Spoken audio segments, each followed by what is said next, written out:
Et c'est une question que nous devons nous poser tous les jours par rapport à nos enfants. Est-ce que nous les voyons comme un objectif, comme notre résultat? Est-ce que nous nous réalisons à travers nos enfants? Ou alors au contraire, nous les voyons comme des futurs parents, comme notre prolongement, comme des vecteurs de nos valeurs, comme des maillons qui s'inscrivent dans la chaîne des générations. J'ai entendu une fois une très belle phrase qui disait « L'enfant n'est pas comme un vase qu'on doit remplir, mais comme un feu qu'on allume ». Vous savez, j'ai vu une fois une étude qui disait que 80% des parents affirment vouloir compenser à travers leurs enfants ce qu'eux-mêmes n'ont pas eu, n'ont pas fait. C'est-à-dire que lorsqu'on voit notre enfant comme un objectif, bien souvent, l'enfant devient porteur des rêves non réalisés des parents.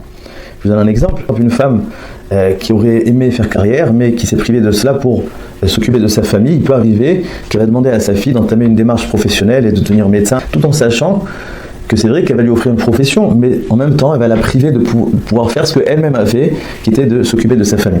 Donc c'est vrai quelque chose d'assez incroyable, c'est que lorsqu'on donne trop à nos enfants, paradoxalement, on les prive de pouvoir être eux-mêmes la prolongation, le prolongement de ce que nous-mêmes nous voulons être. Mais la vérité, ça va encore plus loin, c'est que lorsque nous voyons nos enfants justement comme un résultat, comme un objectif, eh bien c'est pas seulement l'enfant qui paye le prix, mais nous-mêmes, car nous dédouanons de nos obligations, de notre développement personnel, nous misons tout sur nos enfants, notre éducation devient vide de sens. Et si notre éducation devient vide de sens, eh bien il y a un cercle vicieux ici, c'est que nos enfants deviennent aussi vides de sens, parce que ce qu'ils vont retenir, c'est pas ce qu'on leur a transmis, mais ce que nous sommes nous-mêmes. Et donc la chaîne de transmission est brisée.